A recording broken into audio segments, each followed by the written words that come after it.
Our next panel, which will examine resilient schools, features panelists from major metropolitan cities around the country, school districts around the country, along with Ray Hart, the research director of the Council of Great City Schools and the organization's incoming executive director. We would like to thank the Council of the Great City Schools and these school leaders for joining us today to discuss resilient schools strategies, successes, and challenges. First, we will hear from Carrie Swanson. Carrie works as a designer at Student Achievement Partners, supporting a variety of literacy initiatives focused on supporting teachers and working closely over the past several years on pilot projects for early reading in the San Antonio Independent School District and in Nashville. Thank you for joining us today, Carrie. Thank you so much. And I'm so excited to join everyone and talk about literacy instruction and really get to hear from folks making this work happen in the school districts that are with us today. As Gina mentioned, I've been lucky enough to collaborate with the council and really work on digging into what we've called early reading accelerators. The council and student achievement partners and district practitioners who have gotten to work together and then work in their districts to really expand their focus on literacy acceleration, supporting students, and really digging through the challenges of the past school year. And so we'll get to hear today from Cleveland Metropolitan School District, Charlotte-Mecklenburg Schools, and San Antonio ISD, and really get a chance to dig into the innovative practices that these folks have been making happen in their districts in the name of literacy instruction. So we're going to start off with Nicole Vitale from, she's the Executive Director of Early Childhood and Literacy for Cleveland Metropolitan School District. And in this role, she manages and leads the academic work focused on early childhood and literacy. And with her team, leads the curriculum and professional development efforts around literacy from preschool through grade 12. We know that Nicole's advocacy for early literacy and her belief in evidence-based practices have helped the district document substantial growth through expanding the community's access to high-quality preschool and developing strong readers before third grade. So Nicole, I'm going to pass the stage to you. Thank you, Carrie, and thanks for inviting us to be part of this great conference today. Today we're going to talk about the strategies, successes, and challenges that we've experienced. And I wanted to start by sharing our demographics.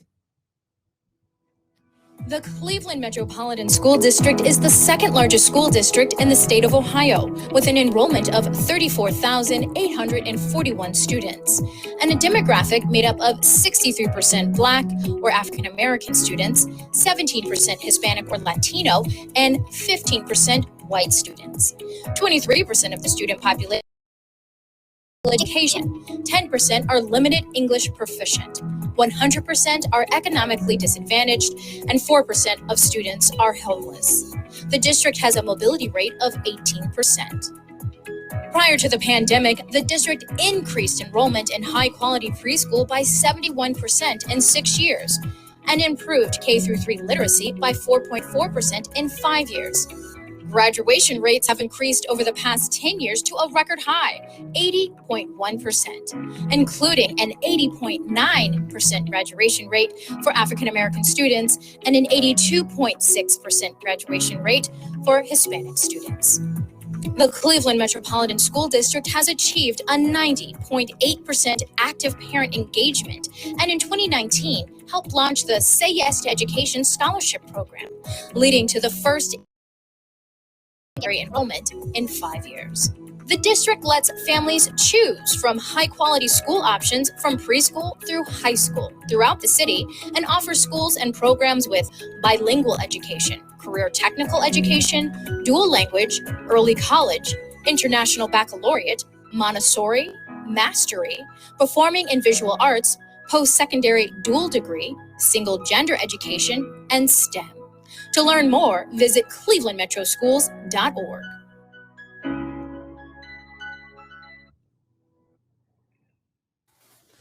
So we have prioritized our key areas of instruction. We use the big ideas in literacy to do that. So we're focusing on early literacy and English language arts. By grade level, we break it down using those big ideas in reading. And through this work, we've really intensified our focus on foundational skills, writing, and implementation of core instruction. We have looked at our instructional frameworks and we made revisions to meet the need of the changing platforms of learning this year. We revised our scope and sequence. We have revised and finished our literacy outcome framework to help the teachers with their planning. We focus on the priorities of word knowledge, fluency, comprehension, vocabulary, and writing. We've developed look-for documents to help our administrators support their teachers, and we provide a strong SEL integration for our classrooms. So these next few slides show you the instructional framework that we developed for the scope and sequence, which is aligned to the EL education curriculum. A really big part of this work was getting our schools to shift towards a new curriculum, but also really intensify that core instruction because we know that that's what our students need. So a team of both administrators and teachers developed the alignment and provided that to teachers so that it assists with planning and implementation of core literacy. And so this document shows that, and it breaks down the standards and helps them identify the areas for teaching in each of the units. Our literacy outcome framework breaks down the standards to help our teachers. We learned that our teachers weren't familiar with the rigor of the standard and what the student outcome expectations were. And so we really broke down the standards for them and helped them to raise the level of rigor in their instructional practices. This document also highlights instructional strategies that are evidence-based practices and the use of vocabulary so that teachers have an easier time planning their lessons. We also focus on using the evidence of mastery that is included. We want our teachers to really understand that evidence of mastery or assessment does not always have to be paper and pencil or a test. And so we're really trying to help them with that piece. Equity in instruction has been a large focus this year. Our student access to technology was very limited. And we know that access to high quality instruction through technology had to be a focus as we moved into that remote learning. Additionally, they needed high quality tools and resources to do the teaching remotely and digital text that was culturally relevant, diverse, but rigorous for each student. An additional piece professional development had to be in real time and differentiated for large numbers of teachers. Our students did not have much one-to-one technology. A few schools were at one-to-one, but we really prioritized that at the very beginning of the pandemic. So we moved quickly towards the one-to-one for over 35,000 students and provided Wi-Fi and hotspots for each house. Our professional development was a big part of this because we had to change the way teaching and learning happened, but bring teachers to technology. And so we did talk about how it was much easier to use the technology to deliver that professional development for large numbers of teachers. So our teams really embraced that and designed great professional development for over 4,000 teachers moving into the remote learning during the pandemic. So overcoming their technology challenges and insecurities was a big part of that. And we built systems in place so that teachers and principals and building leaders had access to supports that were real-time and differentiated based on their needs. We taught educators how to use we taught them how to facilitate their own professional learning. And during that first week of the school year, it was dedicated towards professional development for over 4,000 educators. We facilitated sessions for groups of teachers throughout the school year in large numbers based on grade level and need and program focus. So the way we did PD really changed this past year, but we feel like it was a really good way of hitting high numbers of people in a little bit of time. So systems alignment was a huge piece of the work. Organizing the work that we have in place and aligning it to what was happening was a large focus. We have state grants and U.S. Department of Education grants, and through this early literacy initiative, those pieces align to the science of reading and the pieces that we've been working towards through this collaborative project, as well as the state and the national work that we have in place. Equity in instruction was a big part of our prioritization at the district level. We wanted to make sure that schools and students had access to not only the devices, but the high quality instruction. And when we looked at hybrid and remote practices, we adopted new platforms. Schoology and SeeSaw were a big, didn't have a universal system in place. And so we moved in that direction, which was extremely helpful. It was a big learning for our schools, but it really allowed us to have all of the resources connected to one platform for parents, for students, and for teachers. We focused on the use of the gradual release model, and that went across content areas that allowed us to really prioritize the direct instructional practices and then independent and supported environments so that teachers weren't just talking at kids and kids weren't just looking at computer screens all day. The technology use and integration was a large part of that. Our virtual classrooms were set up for each of the primary grades so that teachers could personalize those virtual classrooms, add virtual manipulatives, make them interactive, add their digital text and their curriculum tools. We didn't want it to just be a sit and get situation. We wanted it to be engaging and interactive. We also taught teachers how to use the manipulatives and tools that are available online: Kahoot, Padlet, Boom cards, electronic games, video, breakout rooms. All the different applications were available through Clever so that kids could log in directly and teachers didn't have trouble accessing them either. So through the use of gradual release, we taught the teachers how to focus on those direct instructional components live in person, and then have opportunities for kids to do things independently and with supports as needed, and really think outside of the box as far as how you use your platform, whether it be Teams or Zoom. Kids in small groups get support from teachers or individually.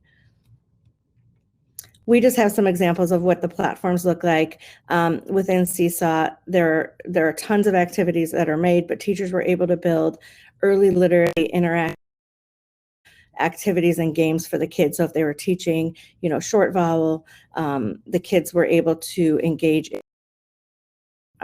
using SeeSaw. And then they were able to write. The parents are able to go into SeeSaw and look at their child's work and leave comments and really communicate back and forth with the teacher. So it's a great tool.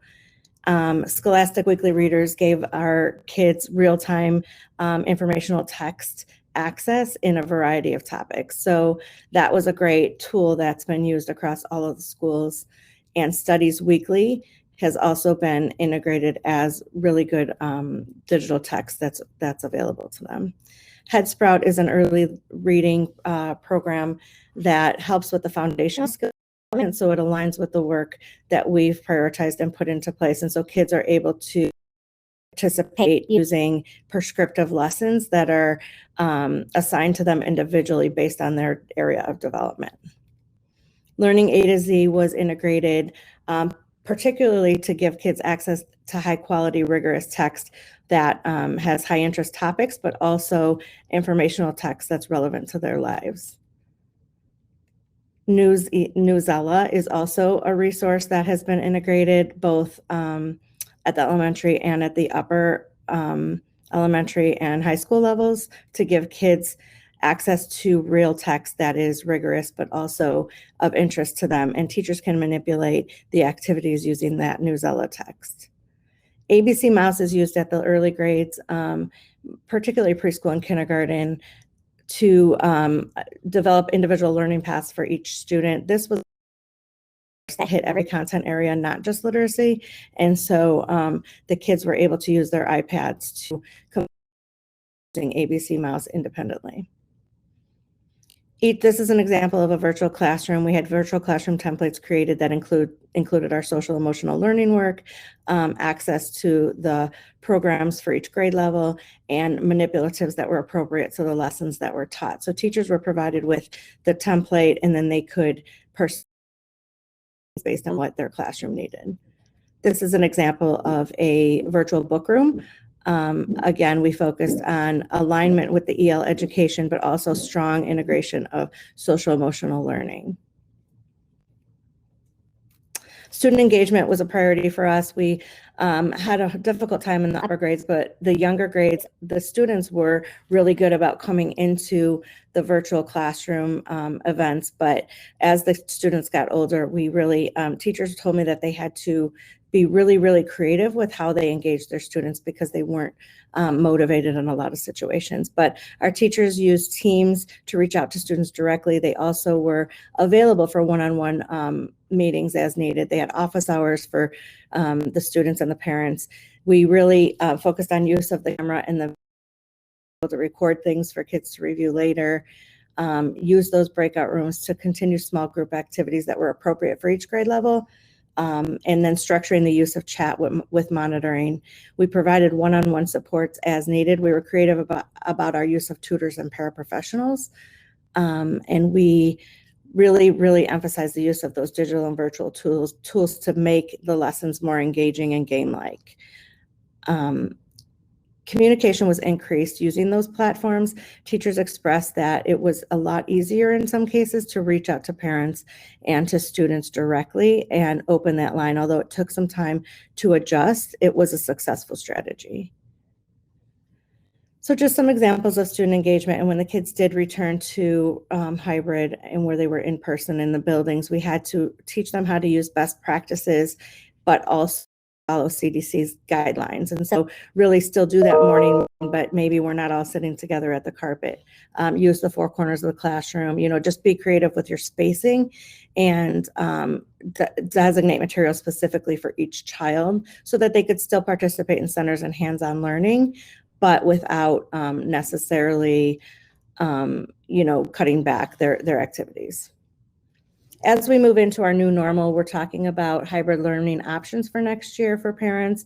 We are just starting our summer learning experience, which is academic and camp-like focused, and we had a really great response for that. We're in the middle of getting that off the ground. Mastery learning and grading is a conversation that we're having because we're shifting from a more traditional grading system, and we're going to work with our union to and really look at how we're grading and reporting grades to parents platforms and getting everybody the training they need to be consistent with their access for those. So here's my contact information. I know we have time for questions, but I think I am going to hand this back over to Carrie. Thank you so much, Nicole. And yes, we have a Q&A following our presentations. I am going to now turn things over to our second district, Charlotte-Mecklenburg Schools. We're going to get a chance to hear from two folks from Charlotte. So we have Catherine Pedrati here, who is an elementary equity specialist. And in that role, Catherine supports school leadership teams to ensure access and opportunity for all students, eliminate the predictability of who will succeed, and provide a positive, challenging, and supporting learning experience for all students. Catherine's joined by Alyssa Arrowsmith, who's the elementary literacy and dual language specialist. In her role, she supports school-based literacy facilitators and teachers with effective implementation of written and taught curriculum while building knowledge of the science of reading. She supports K-5 dual language programming through coaching, support, resource procurement and development, and effective implementation. So I'm going to pass it over. Catherine and Alyssa, thank you for joining us. We represent the Charlotte-Mecklenburg School District, which is located in Charlotte, North Carolina, like Carrie mentioned. My name is Alyssa Arrowsmith, and I'm here with my colleague, Catherine Pedrati. As you can see in the numbers on this infographic, we are a large school district that serves all of Charlotte and the surrounding areas of Mecklenburg County. In fact, we are the second largest district in the state of North Carolina, serving over 148,000 students. Our team serves the 112 elementary and K-8 schools in our district.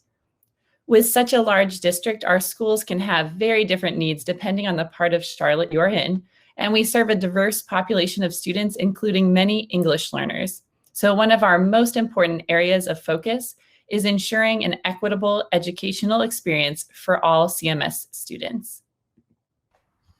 Charlotte-Mecklenburg Schools has 3 guiding documents that include the CMS Way, What Matters Most, and We Are Ready. The CMS Way outlines our vision and mission along with our beliefs. What Matters Most outlines our commitment to equity and culture, while also describing our strategic plan and specific action steps. And finally, our We Are Ready document describes what students can do and how they are prepared for college and career as they graduate from CMS Ready for their next steps in life.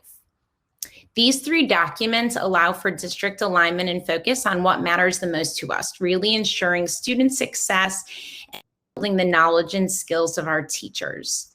So this allows room for our instructional focus around the core actions seen in the bottom 2 graphics. And these really allow us to monitor and ensure students have equitable access to what makes the biggest impact: high quality text, grade level standards, and engagement in literacy. And then aligned content, teacher-directed instruction, student practice, and assessment and differentiation in foundational skills. We open with these documents because they really pave the way to ensure that we're constantly focused and aligned around student growth and success. And today we're going to share that although we've had to make some shifts due to the pandemic, we've really maintained our focus on our district strategic plan and our commitment to educational equity.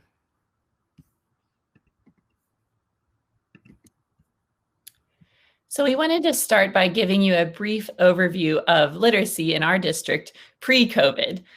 So during the 2019-2020 school year, we adopted a new elementary literacy curriculum for all of our CMS schools called EL Education.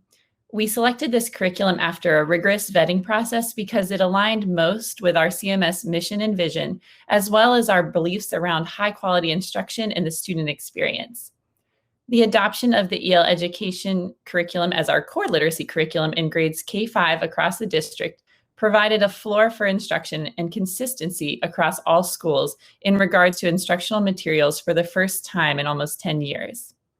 The table above shows the instructional minutes during a normal school year, so pre-pandemic. We had 3 hours of literacy instruction in grades K through 2, which were comprised of 3 instructional blocks: the modules block, the skills block, and the labs block. In grades 3 through 5, students had 2 hours of daily literacy instruction, which included the module block and the all block.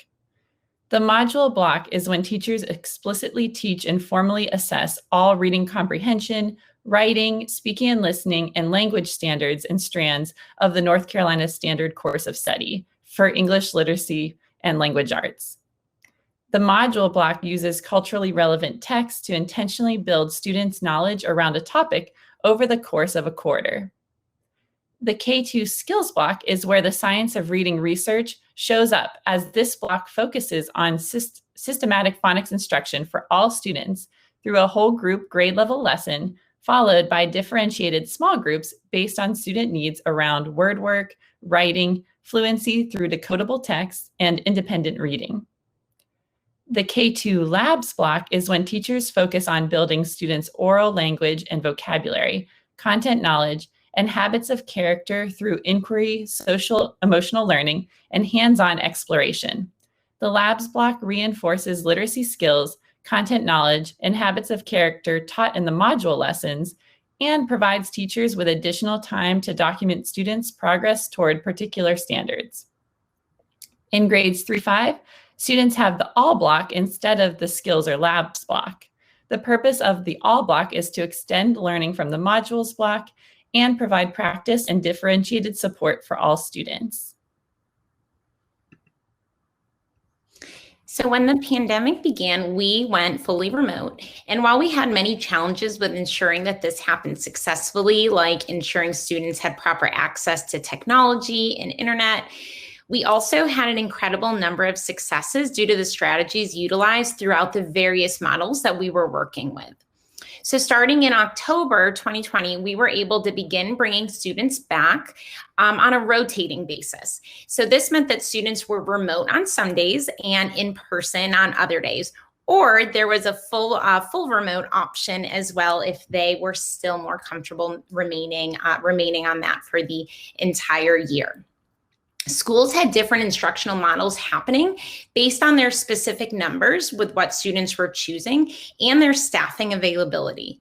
Mostly we either had hybrid classes happening where a teacher was teaching both in-person students and remote students at the same time, or we had teachers teaching full in-person or full remote classes. So all three of these options came with a lot of learning, because even if you were fully in person, it wasn't like it was before. It had to be done with many layers of safety in mind. Schools and staff worked overtime to really ensure that every option we were providing was the best experience possible for all of our students. And central office staff helped to provide support to schools to understand how their chosen model was landing on the experience of students to ensure that we had a consistent positive experience across the district. And a few of the successful strategies that we saw for our three different instructional models were relationships and community being at the top, really ensuring this state of focus regardless of the way that you were receiving your instruction.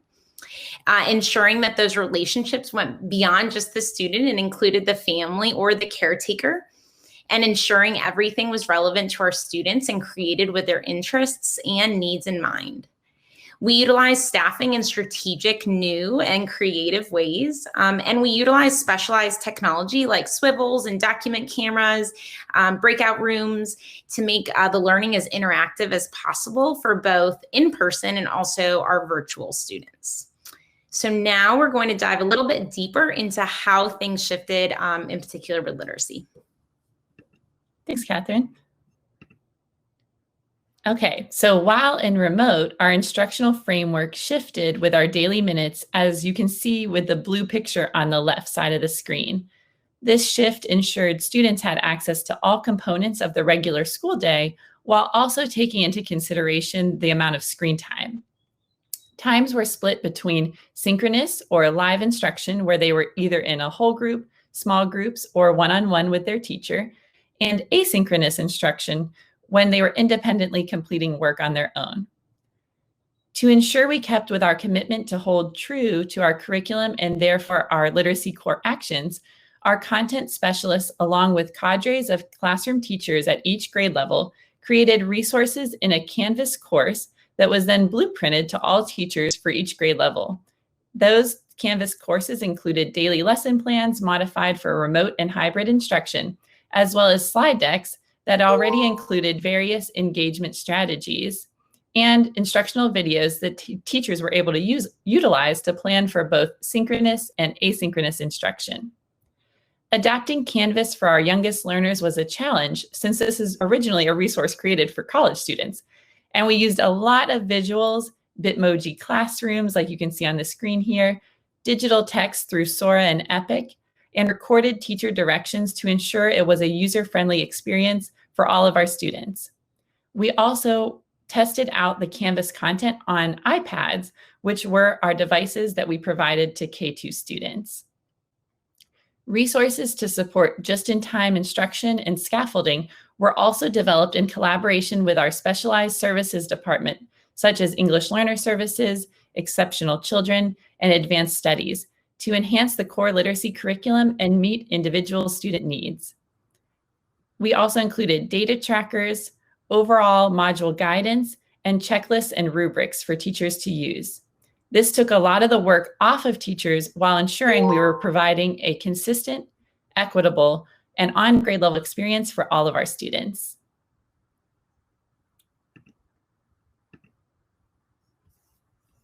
So once we were one-to-one with K-12 devices, as mentioned, K2 were on iPads, and then 312 being on Chromebooks, we were able to utilize a lot of engagement strategies to ensure that all of our students were able to fully access and participate in their learning. So within Zoom, we utilized breakout rooms for one-on-one support, partner work, group collaboration. And if students weren't comfortable coming off of mute or having their camera on to participate in a lesson, they were able to fully participate within the chat feature as well. And many digital and virtual tools help to make lessons as engaging as possible, as well as support with building students' independent strategies virtually, and also continuing to foster their joy and love of reading. So Sora was one, Canvas as mentioned, Jamboard, Epic, Whiteboard, Pear Deck, you name it, we probably gave it a shot at some point throughout that year and a half. And when thinking about ensuring proper access, we have a lot of students that are not yet reading. So we were ensuring that everything that required directions included a recording so that students and families were crystal clear on what their job and expectations were. And while our content remained consistent with holding true to our curriculum, many of our strategies had to be re-examined, specifically around our K-2 foundational skills to ensure that we were properly building their phonemic and phonological awareness. Every student had access to a physical whiteboard and dry erase markers so they could be holding it up and showing, or they also had the option to utilize a virtual one. Teachers were extra explicit with their enunciation and ensuring they were utilizing camera mode to watch students' enunciation as well. Singing, movement, chanting, and poems continue to be stressed just like you would in a classroom. Just now you had a lot of family members that were joining along. And scavenger hunts became wildly popular as students were quick to find things in their home that had specific starting sounds, middle sounds, and ending sounds. A few challenges that we hit along the way included access for all in terms of internet access, especially when ensuring that all students had a working device. If they had a device, but it was broken and we needed to fix it, how are we going to do that? And then Wi-Fi capabilities as well. And so the community really helped out to make sure that any student that did not have proper internet access had access to a personal hotspot as well. We also had a knowledge gap with teachers in terms of technology, specifically around our learning management system that we had to work through. But with these challenges, we saw so many successes. Students were really opening up that typically might have been more quiet in an in-person experience. And our family engagement was really soaring. Collaboration across the district, school to school, department to department was really flourishing. And really the increased focus on equitable access, not just within our district, but really within our entire Charlotte-Mecklenburg community, with everyone really jumping in to make sure that everyone had the proper access needed. So as we have mentioned, our main goal was to continue with an equitable instructional experience for every single student, regardless of the fact that we were in a pandemic. So first, we ensured that all students had proper access to technology and Wi-Fi, like I just mentioned. And next, we had to really focus on ensuring access to high quality instruction and resources. So our curriculum and our core action commitments held true throughout the entire year and a half, really ensuring that all students across the district have access to a consistent instructional experience. School and classroom walkthroughs led by the equity team continued throughout the pandemic, just now in a virtual setting. The walks analyzed the overall student experience from the community of the classroom to the instructional practices being utilized and the engagement strategies as well. And regardless of the instructional delivery method, we held true to ensuring that the core actions were present in every single lesson at every single school. We were holding tight to our curriculum and therefore the core actions, and this ensured that we were providing that consistent instructional experience across the district. So after completing a walkthrough at a school, the schools are provided additional supports really as needed. And so we would work with their instructional leadership team on specific action steps. And in addition, any data from our walkthroughs was debriefed cross-departmentally in our central office to ensure that everyone in every department was on the same page as to what was really happening in schools. And this shared information actually then led to strategic professional development district-wide. So access to our curriculum and supporting our teachers around it really ensures equitable access and instructional practices for our students.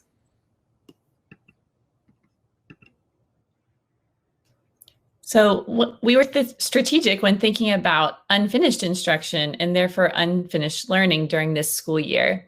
An initial step we took was to ensure we are all looking at the same data. One piece of helpful data that all K2 students had was microphase data based on benchmark assessments provided through our foundational skills block time. The majority of these assessments are provided in either a small group or one-on-one and are officially completed 3 times a year. However, there are checkpoints at any point to ensure students are not stuck in a microphase. When every school completed their assessments, they were able to see where students were falling, how they could potentially group them, and what specific instructional support they were in need of based on their microphase. This ensured that students didn't fall through the cracks and that all small group instruction was intentional and based off the specific piece of information students were needing. As we reached the midpoint in the school year, we realized that due to the ever-changing instructional environment and the amount of time spent in remote learning, teachers were going to need to be able to prioritize instructional content in order to best meet the needs of their students during this very challenging school year. The state of North Carolina came out with priority instructional content for each grade level, which identified the standards for each content area that were most important for students to master in order to be successful in the next grade level. So we use the priority instructional content that you see to develop end-of-year feedback forms. Our end-of-year feedback forms allowed teachers to indicate the level of mastery for each standard that was priority instructional content for their students.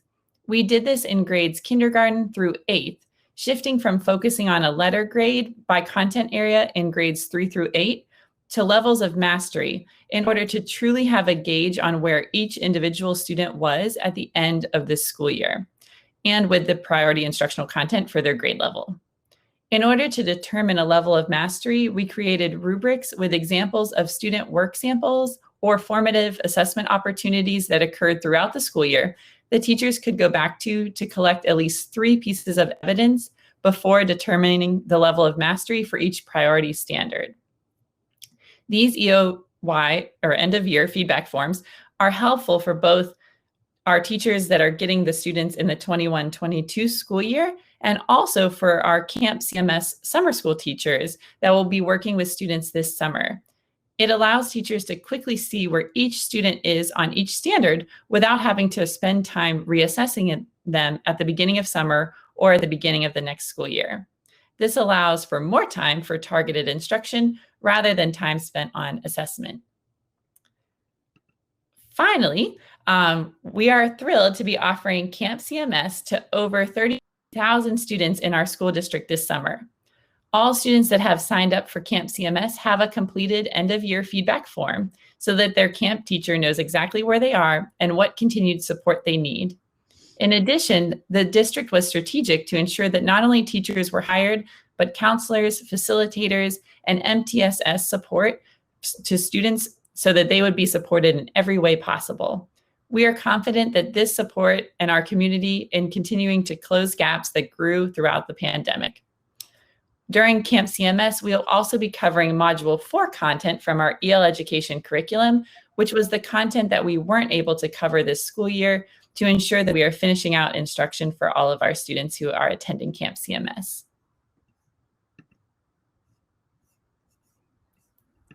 So throughout this year, where the only thing certain was uncertainty, we are unbelievably proud of the great work from our staff, our students, and our community. We held true to our commitments and our goals, and we really held true to being in the work to ensure that we could provide the best possible support to our schools. We saw amazing things happening for students every single day. We grew together as a community and really pushed the limits together, found new and exciting ways to go about basically everything. And we kept each other accountable and safe and learned that we and our students are capable of so much more than we really ever thought. And while we look forward to continuing to move more towards normalcy, we are also really excited that we're going to continue to be innovative and call attention to what isn't working to ensure that we're doing what's best for every single student every single day. And that's really it for Charlotte-Meck. We just wanted to end with some pictures of the great things going on. And we just greatly appreciate you having us here today. Thank you both so much. Just thinking about the incredible amount of work that has gone into our schools over the past year and a half, just really testament to the work you just showed us. So thank you. We are now going to get a chance to switch gears and hear from San Antonio ISD. I was lucky enough to have the privilege of getting to work closely with San Antonio the year prior to school closures, and I'm so excited for you all to have a chance to hear directly from both Dr. Olivia Hernandez and Ms. Esmeralda Alday. Dr. Hernandez is the Assistant Superintendent for Learning, Language, and Literacy for San Antonio ISD, where she oversees biliteracy and curriculum district-wide to ensure equity and access for all students. She is also proud to be serving as the 2021 TABE President. I'm sorry if I got that wrong, Dr. Hernandez. Got it? Okay. Helping the organization continue to advocate for bilingual teachers, administrators, students, and parents. Dr. Hernandez has 37 years of experience working to redefine excellence in bilingual and dual language education for all students as a bilingual teacher, assistant principal, principal director, and assistant superintendent.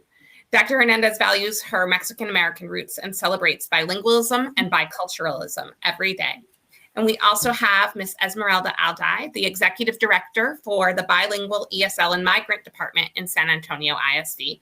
In her current position, Esmeralda directs the work of expanding and sustaining the district's dual language program, strengthening family and community engagement, providing services for recent immigrants, and monitoring LPAC compliance. Mrs. Alday brings 16 years of education experience to her leadership in SAISD. As a sheltered instruction coach in Houston ISD, a science coach and English learner specialist in Austin ISD, and as a coordinator and senior coordinator in San Antonio ISD prior to her role as executive director. So I'm going to turn the platform over to them. Thank you. Thank you, Carrie. Thank you very much. And thank you all for having me here today. My name is Olivia Hernandez, and I'm the Assistant Superintendent for San Antonio ISD. And as Carrie mentioned, Esmeralda will be joining me today in telling the San Antonio ISD literacy and biliteracy approach to teaching reading. As you heard, we have a very, very strong focus on literacy and biliteracy, bringing these two programs together. Our approach to reading is grounded in culturally responsive and sustaining practices and the science of teaching reading. In the next slide, you're going to see our demographics in San Antonio. We are the one and only urban district in the city of San Antonio, and we're right in the center of the city, inside what we call the 410 loop. 90% of our students are economically disadvantaged, and 20% of our students are emergent bilinguals, 73% at risk, and you can see the demographics there. We have a very, very large dual language program that has been developed since 2016. Next year, we'll have 61 dual language programs in the district. And when I talk about dual language programs in the district, that is our bilingual program by default. We do not have supportive bilingual education in San Antonio ISD, so therefore you will not see early exit or late exit transitional programs. 90% of our students are Hispanic, and many of them are heritage speakers from families that speak Spanish at home, or that maybe are fourth generation and lost their Spanish and want to bring their kids back into bilingual programs, dual language programs, where they can regain their language. Our story, as far as COVID, is very similar to all of your stories. We jumped into online learning, and we're very proud that in San Antonio ISD that all our students have our one-to-one. They all have a laptop. Immediately, that was the first thing that the district went ahead and committed to, that each and every one of our students had a laptop and access to the internet. And we learned very quickly and started diving into best practices for online learning. And we focused on ensuring that our students were going to be engaged and motivated in their learning, and that family engagement was going to be very, very important because they were going to be needing that support at home, which is also another important piece in online learning. So that family engagement was very critical so that we can engage our parents on how they could be supporting also. And of course, very important to us was social and emotional learning for our students, and ensuring that we were addressing the needs of our families and our students up front in anything that they needed, from shelter to food to all kinds of resources that our parents needed. And of course, our teachers had to jump into learning how to implement many of their strategies and their lessons online using a brand new platform, Canvas. So it was like a perfect storm. Our teachers had to learn Canvas at the same time, and they had to figure out, how they were going to implement all of this. And so our PD at the beginning of the year was all invested in helping our teachers learn Canvas, and our specialists in central office and the curriculum department was very invested in providing our teachers that training. In the next slide, I just want to talk to you a little bit about our history with Student Achievement Partners and the Council of Great City Schools. In 2019, we partnered with Student Achievement Partners and the Council of Great City Schools in a pilot, in the Early Reading Accelerators pilot. The goal of the pilot was to support the district in centering instruction around foundational skills instruction and building knowledge and vocabulary through read aloud. We knew that the district needed to make a shift in literacy practices because the literacy proficiency levels for our third grade students were not meeting the goals, our district goals. And what was unique about this pilot is that the original plan did not include biliteracy, but San Antonio ISD, we advocated for a biliteracy strand to be included in this process, in this pilot, because we were building a very robust dual language program for emergent bilinguals. San Antonio, the Student Achievement Partners and the Council of Great City Schools adjusted the pilot and the work to ensure that the pilot was going to be relevant to the context of San Antonio ISD. And ultimately, the ERA pilot led to the creation of the San Antonio ISD Literacy Task Force that identified problems of practice, crafted a theory of change that gave birth to the San Antonio ISD literacy and biliteracy vision, that all students will become critical readers and thinkers, empowered through literacy to advocate for themselves and their communities. And in addition, a literacy and biliteracy plan has been crafted, and we're still working on it. It's a work in progress, and it includes action steps for all stakeholders. In this slide that you're seeing here, that back to the model in the literacy plan, we have a new model that is based on and grounded on the science of teaching reading, and is infused with culturally responsive and sustaining practices, as you can see. It includes 6 main components, and at the center, you're going to see that the most important component there is effective, authentic literacy and biliteracy instruction.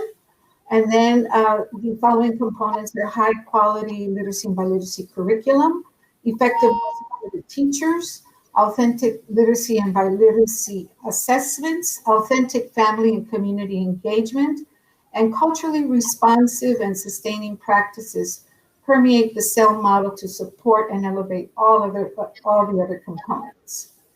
So as you can see, this has been a true collaboration of all the learning that we've had through the pilot. And we're also going through a transition at the state level, because the state of Texas is also requiring our teachers to go through training regarding the science of reading.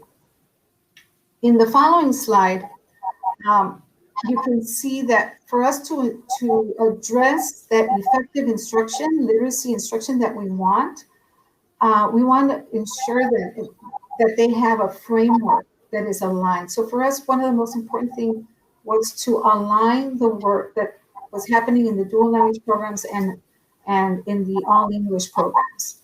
And the strategies that are used on both sides are very similar, almost the same. And as you can see here in our frameworks, we invest 150 minutes of literacy instruction. That is the block that you can see there. And we have foundational skills on both sides. Our read aloud is a non-negotiable. Then we have our reading instruction block that includes building vocabulary, comprehension, and it includes a variety of anchor strategies. And students also are engaged in self-selected reading. And we also include teacher-led small group instruction and writing instruction. Our frameworks have been crafted by the specialists in the English Language Arts Department and the specialists in the Dual Language Department. And these frameworks have been vetted with the Literacy Task Force also. As you can see on the Dual Language Framework, the same components are included, but in Spanish and in English. So there is a Spanish language arts component and the ELD, which is English Language Development, which is literacy based also. So we've spent a lot of time in aligning our frameworks so that teachers can plan together, our principals understand what's happening in both classrooms, okay? And we spent a lot of time at the beginning of the school year to ensure that also the dual language program would continue through COVID. So we created a online dual language model to ensure that Spanish was protected and that Spanish was being delivered online because we knew that that was the language that would be at risk. The work that you see here on this slide is has been a work of love and collaboration between both departments and the Literacy Task Force to ensure that our students receive an equitable literacy education. On the next slide, we're very proud to say that even in Texas, in our Texas Reading Academies, which we believe that we impacted a lot of the content that went into the Texas Reading Academies, the strategy that we are going to share with you, and we're going to hone in one of our anchor strategies that we believe is one of our best strategies in building fluency and comprehension, which is called Lotta Lara. And the Texas Reading Academies, as I was saying, also includes this strategy, which is a literacy squared strategy.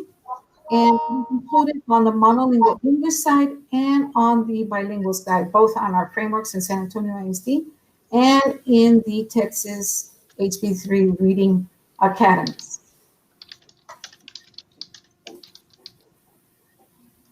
On the next slide, I'm going to start talking a little bit about this strategy that we're going to share with you. That is an accurate strategy that we use systematically in our program, in our literacy block, and it's called Lotta Lara. The Lotta Lara strategy is also included, as I mentioned, in the Texas Reading Academies. And it is a play on words that respectfully honors all the colleagues in Literacy Squared, and it really has research behind repeated reading and building oracy. That is the most important piece in Lotta Lara. It is grounded on research that, according to what works, the Clearinghouse, repeated reading has been shown through research to have a high impact in increasing fluency for kids. When fluency increases, comprehension increases. So we know that when students get to repeat and practice their reading, this is very important. Research is also telling us that if children read out loud with speed, accuracy, and proper expression, they are more likely to comprehend and remember material than if they read with difficulty and in an inefficient way. And then finally, guided repeated oral reading has a significant and positive impact on word recognition, reading fluency, and comprehension for students of all ages. Today, Esmeralda Alday is going to share with you what Lotta Lara looks like in action in San Antonio ISD. We have many other anchor strategies that we have adapted to technology, and we're very, we've had a lot of success with our students. Our reading scores have have been stable, and teachers have learned so much on how to use Canvas and engage our students. And so I'm going to pass it on now to Esmeralda, and she will be sharing with you what Lotta Lara looks like in action in the classroom. Thank you so much, Doctora. I also dropped into the chat the one-pager that our department put together. This one-pager is a product of collaborative work between the dual language department and the reading language arts department in elementary. That collaboration is crucial in ensuring that we have these best practices in all classrooms in elementary. So we've got this one-pager just gives you an idea of what this strategy looks like day by day. As Dr. Hernandez mentioned, with Lotta Lara, students read a text with their teacher at least 9 times over the course of 3 days. Now, if you're wondering why so many times, right? It's really important, like Dr. Hernandez said, to ensure that we're focusing on fluency, right? And because fluency is going to lead to comprehension.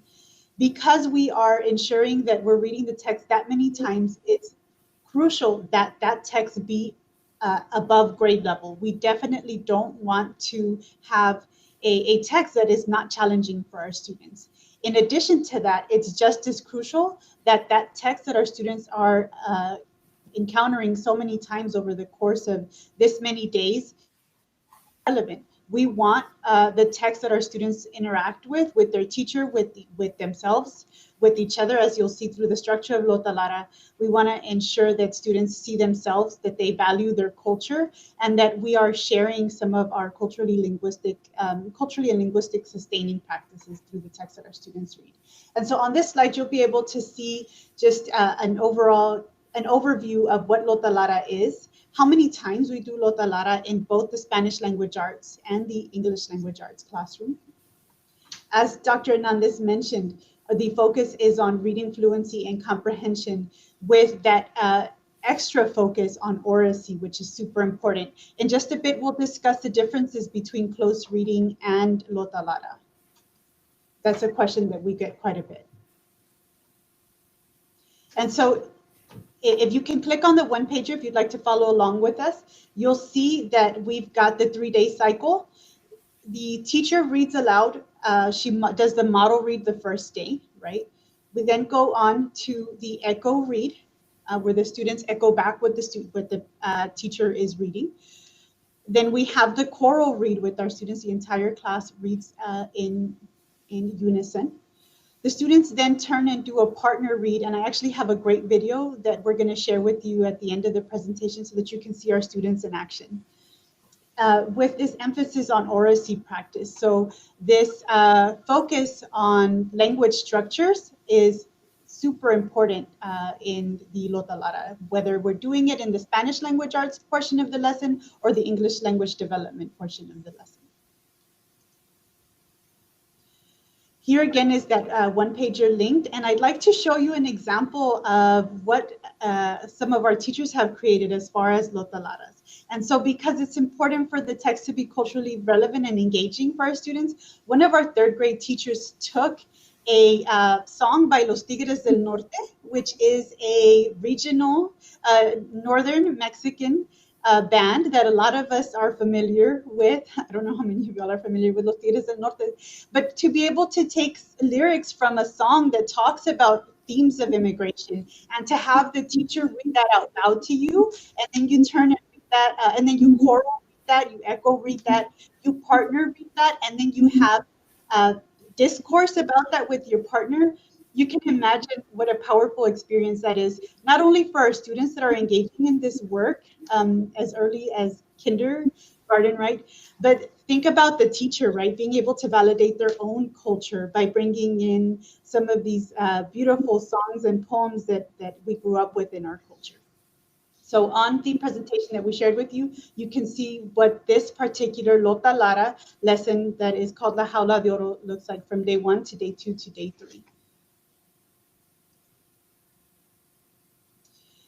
As we mentioned, the focus on language structures is super prominent here. This is from a classroom that I just videoed last week. You'll see how the teacher has the language structures displayed on the smartboard.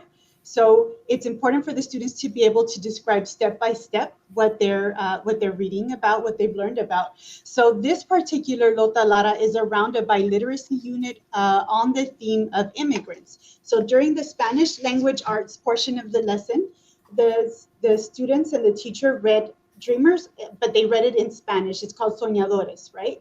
So as part of that continuing theme of butterflies, immigration, right, the students read about the Lotta Lara in the English language development portion of the lesson was about butterflies. So the students read a poem about butterflies. And so we were able to see that entire lesson from beginning to end, from the Spanish language portion of the Spanish language arts portion of the lesson to the English language development portion of the lesson, where the students did the Lotta Lara in English, and to hear those rich discussions around the theme of immigration, around the theme of growth, and what it means for a butterfly to grow its wings, right, and feel comfortable moving from place to place. So much that can be done with Lotta Lara because of the structures that are in place. So you see the focus on vocabulary here, where our students refine and expand their knowledge of word and concepts, including use of high utility words. Because we use Lotta Lara in both the Spanish language arts portion of the lesson and the English language development portion of the lesson, it's important that we incorporate sheltered instruction components. So you'll see an example of some sentence stems that our teachers use during the Lotta Lara when the students are having that discourse about what they're reading. And if I may say, this whole system is also used in the English monolingual classrooms. And what's important to see here is that it goes beyond the echo reading and core reading and partner reading, which all teachers are very familiar with. But the Oracy piece that Esmeralda just explained, bringing in the structures to really elevate language in either English or Spanish, is critical to this strategy. And so this is a question that we get often, is what is the difference between Lotta Lara and close reading if we're having multiple reads of the same text? With Lotta Lara, we have an explicit focus on oracy and language structures. We also do it once a month in both languages. And like I said, those sheltered instruction practices, sentence stems, sentence frames, are super important as we model how to use those language structures. So I'm going to go ahead and play a video of a Lotta Lara in action from an English language development portion of the lesson. I'm hoping that you can hear the sound. Give me a thumbs up. This is during the partner read portion of Lotta Lara. Is that a little better?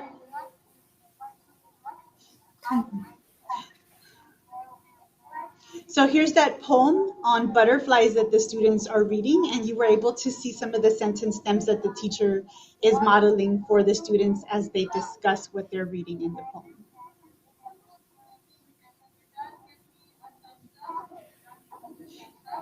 So the teacher's also asking for signals for thumbs up, and each student has a role. So when you walk through our classrooms, you'll be able to hear, okay, the person that is peanut butter or the person that is jelly, the person that is triangle or the person that is square.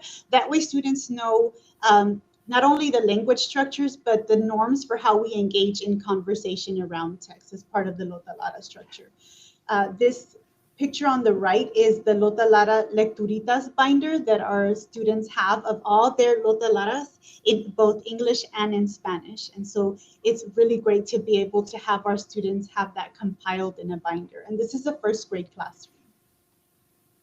So we've shifted to use of Lotta Lara using technology, just like everyone else in this room has had to shift to use technology. What's been great about that is we've really been able to leverage tools that we feel were underutilized before the pandemic.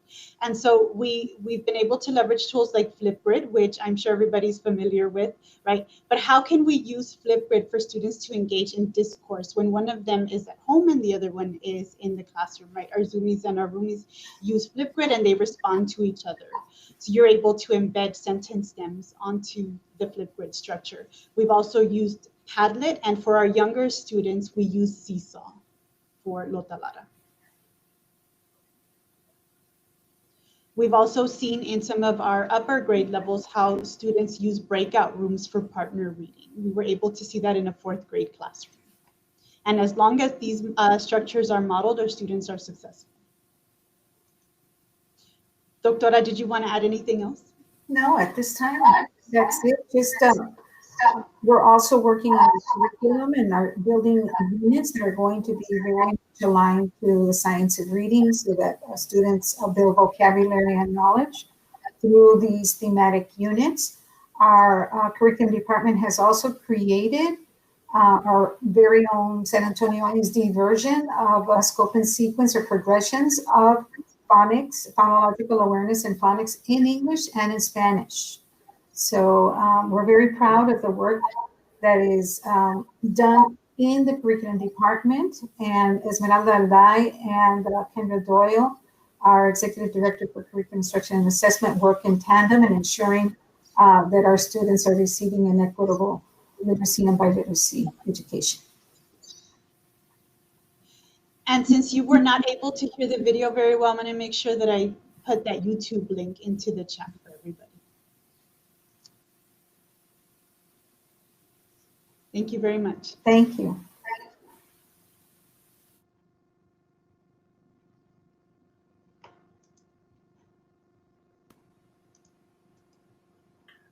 Thank you all very much.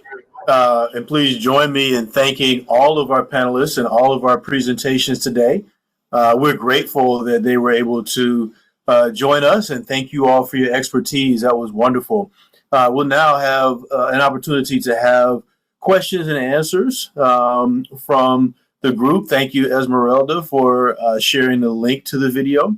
But feel free to share questions that you might have for the group in the chat. And then I'll jump in and ask a few questions as we go for the rest of this session. But thank you very much for the information that you've shared.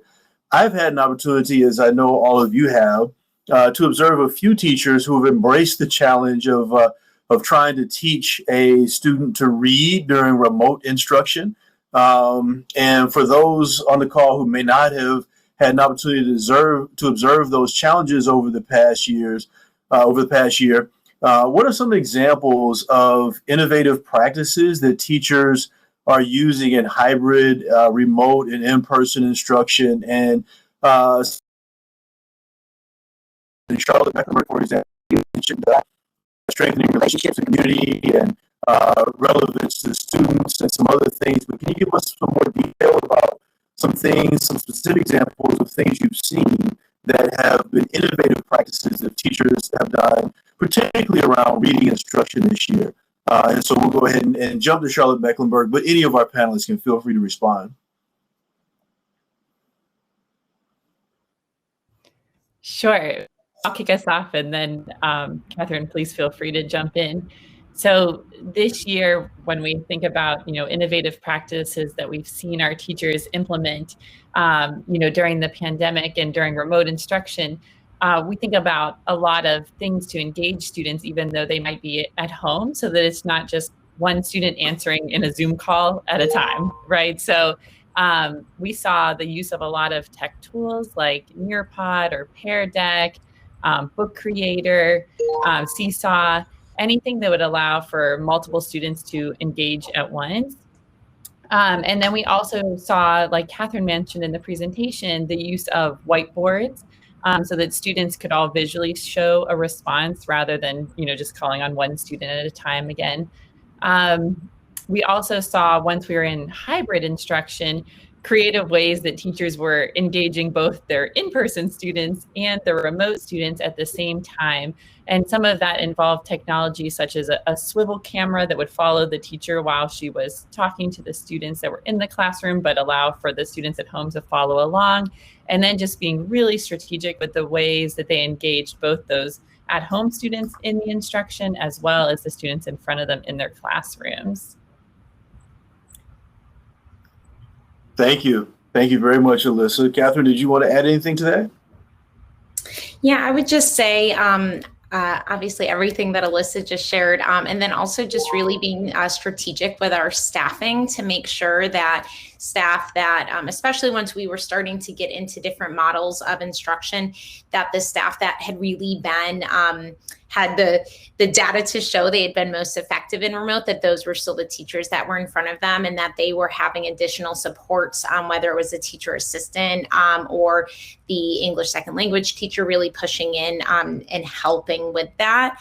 And then the technology use, like Alyssa said, in the classroom also to keep, especially in our hybrid classrooms, to keep the students that were in person connected and part of the community with our remote students. If they were doing breakouts, when they were doing breakouts or small group work in the classroom, and then maybe using their iPads so that students that were at home were still part of it as well. Really just making sure that that sense of belonging was there so that the students really wanted to be engaged. Great. And I particularly loved, as you shared, Alyssa, the whiteboards and the fact that every student had a whiteboard. You even shared some photos of students showing their work, showing their writing on their screens. So really engaging students in very unique ways. So I appreciated those. Nicole from CMSD or Olivia from San Antonio, any unique things that you saw this year that your teachers were really doing that was innovative in terms of engaging students in remote and hybrid learning? Yeah, so we saw a lot of really unique strategies. In particular, I remember because we have some reading intervention teachers that just focus on one-on-one or small group reading instruction. And they were able to use an iPad to share manipulative screen with the kids on Zoom. And then really they emphasized the use of like the breakout rooms with reading individually or with small groups of kids more focused and intently. And so those couple of things, and then the use of SeeSaw to develop manipulatives, and then things like those boom cards. And there's a lot of great virtual manipulatives out there for sounding out words and like breaking up syllables and things like that, that I learned from them just as much as they learned from our team. And so that was really great to see them think different about these are the best practices and how do I make them virtual? So that was great for our experience. So that's a good segue for me to share our professional development in San Antonio ISD. We have what we call Epic Saturdays. And believe it or not, during this difficult year, we had a tremendous amount of teachers attending our Epic Saturday trainings in which they shared all their great ideas. We brought in experts in the field of technology, literacy, equity, and we had over 600 attendees just about every Saturday that we had that. But we learned so much from our teachers also with the great ideas that they had. And they shared how they would conduct dictados, the dictation, with their students, how they created anchor charts that they were used to, posting these big anchor charts on the walls. All of a sudden I would walk and I would see teachers with this small little anchor chart, a mini anchor chart that they would focus with their camera in there, and the kids would get to see that big anchor chart on the screen. But it was just a little mini one. It was a fourth grade teacher that had a lot of little mini anchor charts. So creative, very, very creative. And teachers also moving around. We had swivel cameras in a lot of our classrooms, but those that didn't have swivel cameras moved around. Or they had a board behind them or some type of anchor chart behind them that they could refer to also. Or they would check students on a list that was right behind them. They became so creative in many of those things. And of course, wanting to make sure that all our students were very engaged. And as I walked also, I got to see teachers having lunch with their kids online, having a little break. So the social and emotional piece was there too. Sometimes you don't get to do that in person, but online the kids were having lunch with their teacher. And then parents would also sneak in sometimes in class and ask questions, which was wonderful. To me, it's beautiful that, parents got to see what instruction looked like. Very helpful, very good. I know for a lot of our elementary students, that was beneficial. You mentioned in your response engagement, and you talked about engagement of kids and parents. But Nicole, during her presentation, I'll ask all of you this question, mentioned the challenges with engaging older students. And what are some unique things that you saw as teachers work to engage older students in the instructional practices, particularly as it relates to reading and English language arts instruction in the high schools? What were some unique things you saw there? I think nothing engages other students like other students. It's one thing that we really took advantage of this year, which at first was something that was keeping us up at night. How are we going to ensure that we have enough dual language teachers in front of our kids? Because we came back in person early on, right? That means we had some teachers that had to be out because they were ill or their parents were ill. So we really had to stretch our resources, our teachers. That created a blessing in that some of our middle school and high school students were able to Zoom in and meet teachers and students from across town. And so that language development in both Spanish and English was very natural, was organic, and even more engaging because our students were able to interact with students and teachers, campus systems that they wouldn't otherwise have had the opportunity to engage with. Thank you. And I've got another question. I see that Alyssa just responded to Donna in the chat room. So thank you, Alyssa. But for those who are in the audience, if you have any questions for our panelists, please feel free to share those in the chat box, and we'll be happy to address those with the panelists. I'll shift gears a little bit, but not much, to some of those lessons learned and some of those unique things. How will you take what you've learned during the pandemic into the new school year to enhance learning? For example, in Charlotte-Mecklenburg, I believe you talked about shifting from grades to levels of mastery for students around the standards. Is that something that you're going to transition to during a return to school? And what other things might each of you across your districts, Cleveland, San Antonio, as well as Charlotte-Mecklenburg, take into the new school year that you picked up from the pandemic? The grading piece, I think that definitely was brought a little bit more to light, especially with use of the end of year feedback forms. This year, since we were partly back in person and partly remote, there was kind of the assumption that we would do grades the way that we've always done grades. And so it kind of put us in a little bit of a tricky spot, but it was, I think it was an exciting one because it now has us re-examining the practices that we were doing and really rethinking them in terms of, well, why are we using letter grades on certain things? So coming into this next school year, we're still waiting on board approval, so I can't fully say, but we are looking at just some shifts because currently we were K2, have standards-based report cards, and then 312 was really just your traditional old school kind of report card. And so we are looking at a lot of shifts, kind of 312 that we're hoping to roll out this coming year that have really come from lessons learned with our end of year feedback forms. Thank you. Others, what other lessons have you learned that you're going to transition to the fall? For CMSD, we, as mentioned, we have a lot of thinking going on and planning, but really just looking at providing these options for parents, because we have to think differently about how we can deliver instruction in a meaningful way that's high quality for all kids, but providing support for our schools and our teachers that's differentiated so that we can raise the level of what they can do. And as you mentioned, the grading piece is at the forefront of the discussion because we have to think differently about how we assess kids, how we deliver differentiated practices that are still rigorous and high quality. And so for us, we do have a lot of conversation going on, but it's really thinking differently in general about the way instruction and assessment happen.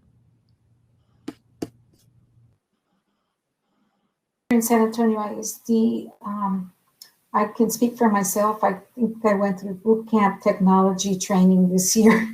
And so we are going to leverage in San Antonio ISD technology from here on to effectively implement strategies to include it in instruction. There are many, many pieces and strategies that can be very effectively implemented through Canvas, through our platform. We can join with parents. Many of our parents were joining our afternoon meetings, which sometimes it's hard for parents to attend in person. Some of our parents were cooking dinner, were by the stove or the table, or had their kids doing their homework meanwhile while they were listening to the meeting. So we are definitely, technology is here to stay, and we're going to leverage it in instruction, in family engagement, in assessments, small group instruction. We also have volunteers that used to come and partner and read with kids. Well, now we went through the process of getting all of the volunteers checked, through all the checkpoints that they need to go through so that they can also meet with the student on a Zoom, in a little breakout room and practice their reading there. So people can volunteer from all over the city now to support kids in reading. So definitely leveraging technology in everything we do in the district.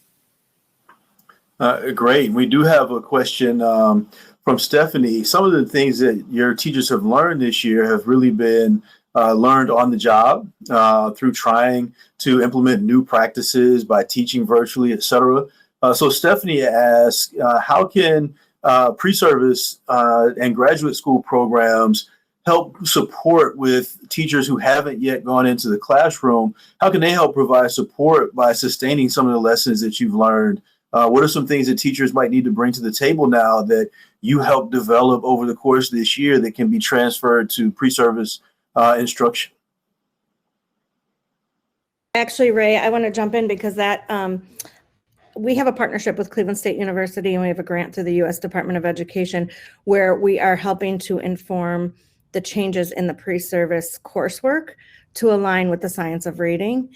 And so that's something that's really big. And I feel like the experiences that is particularly in this past year also are relevant, but really helping them inform their work so that the instruction and the practices that are happening in pre-service are aligned with what is needed in the pre-K to 12 setting. So I feel like the Ohio Department of Education has done a great job aligning our efforts.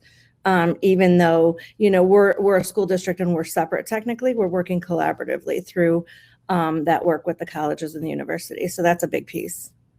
Very good. Very good. Any others? Any other thoughts?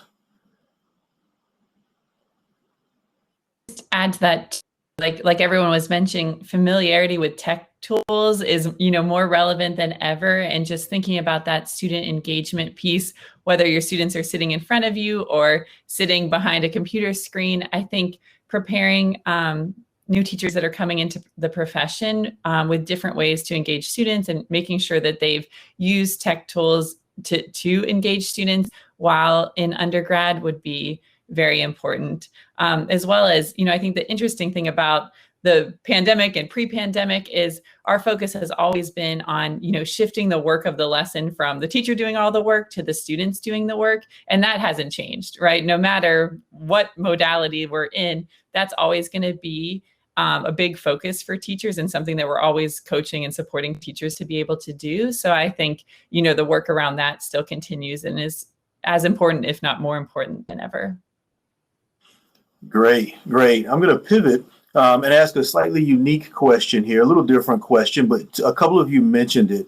And this deals specifically with the development of kids' language skills and some of the areas that you focused on. And so I want to talk specifically about strategically. So this is kind of a shift less about the pandemic and more about reading instruction in general. Explain how you strategically planned for oral language development and vocabulary amongst your students. And I think, Esmeralda, you talked a lot in your presentation about Oracy. So can all of you share a little more about really the language development, the vocabulary development amongst your students, which we know leads to stronger comprehension when students get to the text that that maybe they can't read the words yet in K through 2, but they can still learn and pick up on vocabulary in K through 2, pre-K through 2, really. So can you talk a little more about how you specifically dealt with that? anyone can feel free. We'll start with Esmeralda since you had Oracy in your presentation, then we'll let others jump. To share. This was the year to really highlight the sentence stem. Sentence stem and sentence frames. I feel like we've been just preaching that from the rooftops, right? How providing language structures such as sentence stems, sentence frames, and word banks makes content more accessible for our students and provides a jump start for academic speaking and writing. But this year, with teachers facing silent Zoom rooms with cameras off, it was darkness, right? And so teachers really had to make sure that they met our students more than halfway, whether they were emergent bilinguals or not, by providing access and jump starts like sentence stems and sentence frames. Leveraging tools like Flipgrid and the Canvas Studio to make Oracy fun has been something that we've been trying to push as a department that's geared towards serving our English learners, but we've been able to share a lot of the resources. They've become very popular with other departments this year. Mm-hmm. Thank you. Others.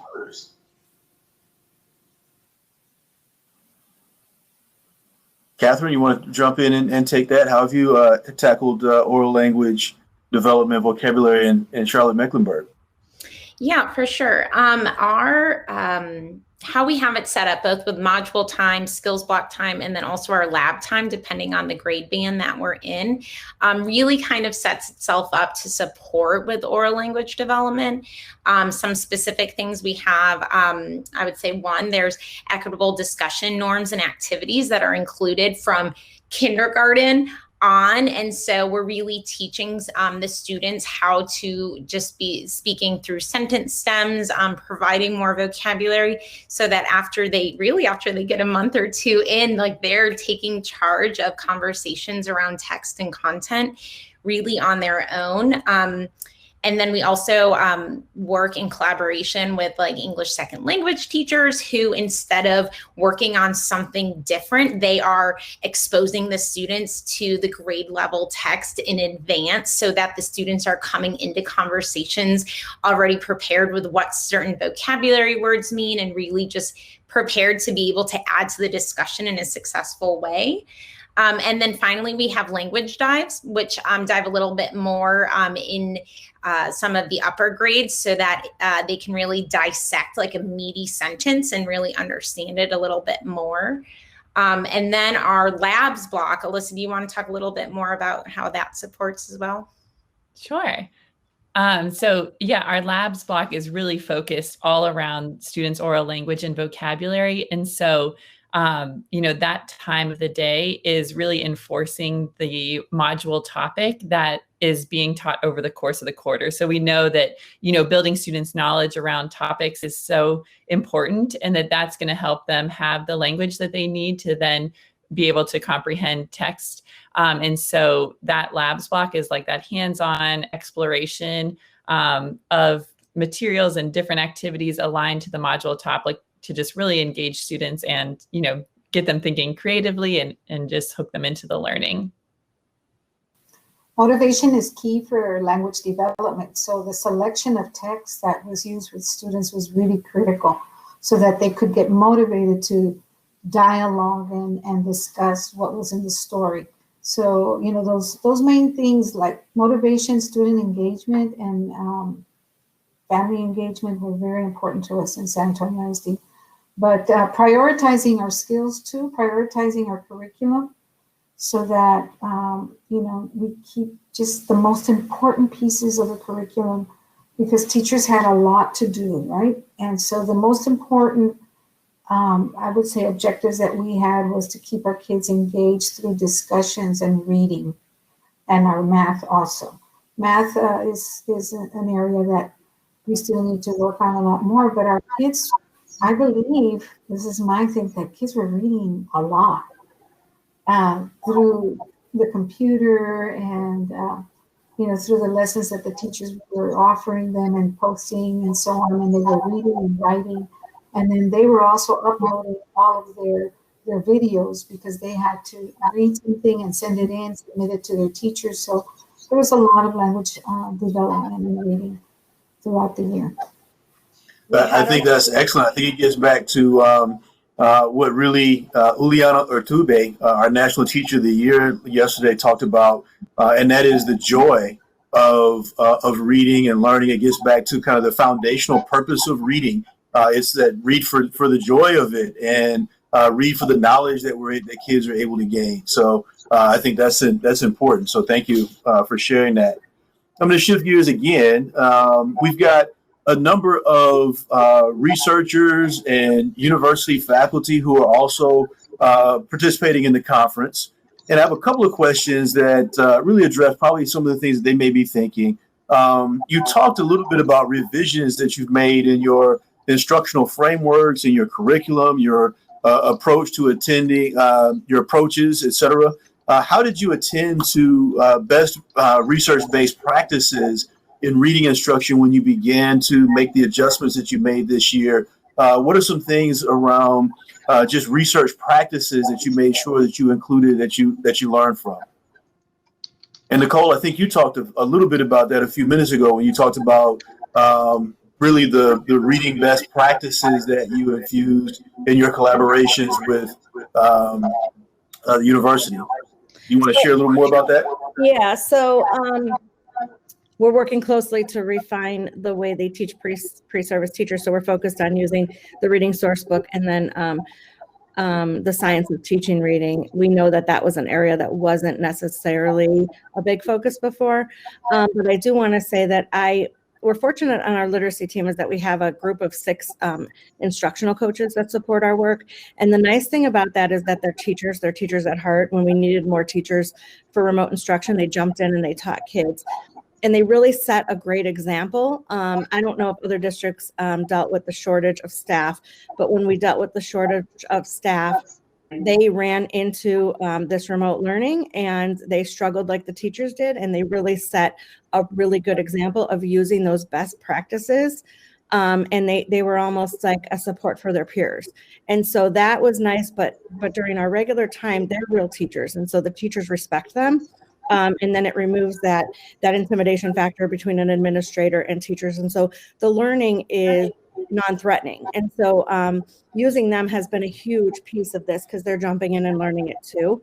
But the focus has always been on using those big ideas in reading and really supporting teachers in each grade level and giving them those tools. We have weekly newsletters that go out with resources, additional tools to use, and we set up in Teams. It was called the Educator Toolkit, and that was the place where we put social emotional learning resources, additional support pieces, the templates for the virtual classrooms, and things like that, so that we could support them in using those evidence-based practices to teach, even though you're not face-to-face with kids. And so I do think it's important that we had teachers because that was not threatening, but also that we continued to learn right alongside them.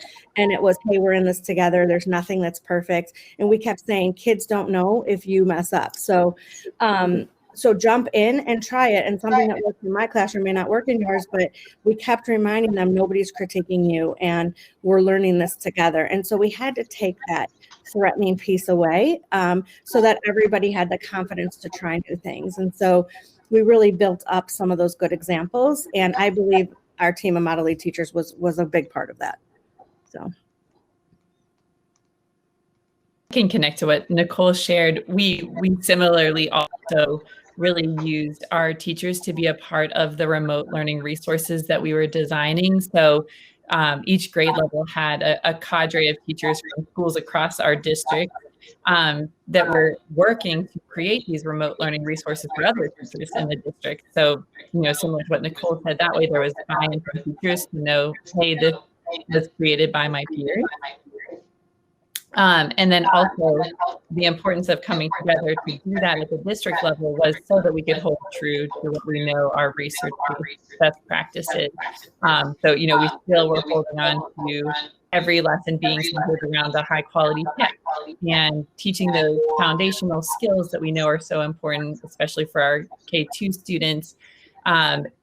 Using those engagement protocols that are built into our curriculum, but finding new ways to do those in the remote setting, like Catherine mentioned earlier. Those were all ways that we tried to hold on to best practices while modifying for remote learning. Excellent. Thank you. And I think what you've noted, both Nicole and Alyssa, is just treating teachers as professionals. That you're professionals, we're professionals, just learn together. And as professionals, we all learn together. So I appreciate that. And I think your teachers probably appreciate that as well. So we'll shift to one last topic before we wrap up this evening. And a key focus of instruction, particularly in large urban school districts, is the notion of equity. And several of you talked about culturally competent materials, things that help engage your students in the learning process. But how are your districts employing equitable instructional practices in teaching and reading that are relevant as well as culturally and linguistically sensitive to your students' experiences? And how do you see that benefiting the students that you serve? Olivia, Esmeralda, I'll start with you all in San Antonio, because I know you shared some of that in your presentation. Yes. As you all know, in Texas, our K-3 teachers, we had over 900 teachers, participants actually, attend the Texas Reading Academies where they learned about the science of teaching reading. And so we had that PD going on. But one of the unique things that I believe in San Antonio ISD that we're focusing on is not just the science of teaching reading, but really infusing our culturally responsive and sustaining practices within the science of teaching reading. That when kids are given a text, that they can see themselves there, right? And that they can learn about other cultures also. So we want those texts to be mirrors as well as windows, right, for our students. And we look at authenticity of assessments. Are our assessments authentic for our students? Are we assessing Spanish authentically the way, Spanish is assessed? Are kids learning about, their families and so on? So our whole new literacy plan is focused on infusing these culturally responsive practices in every component, from phonics teaching, phonological awareness, comprehension, all the components of literacy. We want to make sure that they're authentic. And the district is supporting with resources also, and selecting those resources that are very aligned and very authentic is also something difficult to do out there. To really, evaluate those resources carefully to see which ones are very authentic and aligned to our best practices. All of the components of the science of reading can be adapted and should be. We should include culturally responsive practices in everything that we do. Esmeralda, I know that this is her passion also. And our district is very committed. We continuously have equity professional development for all staff members in San Antonio ISD. It is a very strong commitment that's coming from our superintendent and our deputy superintendent also. Thank you, Olivia. Nicole, Catherine, Alyssa, would you like to weigh in on that? Alyssa, I see you nodding your head yes. Catherine, start us off. So CMS, we have our specific equity department, and we have an equity agenda that is very much entwined and aligned in everything that we do. So everything, we're looking at it through that lens to make sure that we are interrupting practices that are creating or continuing disparities, and making sure that we're really cultivating unique gifts and talents of all of our students and ensuring proper access in all realms. So I'd say one thing, and in particular, that we are constantly just analyzing and thinking through are the mindsets in general of educators, of all educators, not just our teachers, but of all educators, so that when we're going into instruction, we're thinking about it very much in an every student can and every student will mindset. Our curriculum is a really big piece of equitable instruction practices, because that is providing an equitable consistent instructional experience for every single student across the board.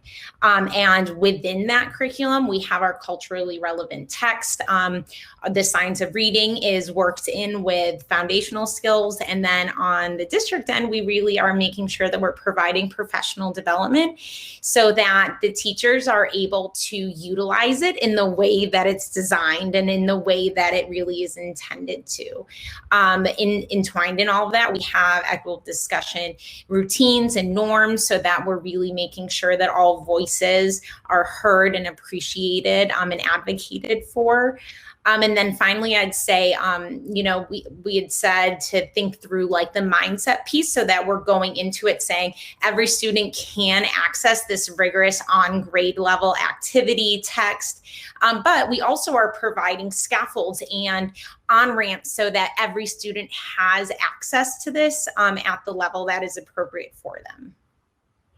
Perfect. Thank you very much. And I just want to take a moment. I'm going to ask the audience in the chat to please join me in thanking the participants on our panel for sharing their time with us, sharing their expertise, and thank you for all the work that you do on behalf of the children that you serve each and every day.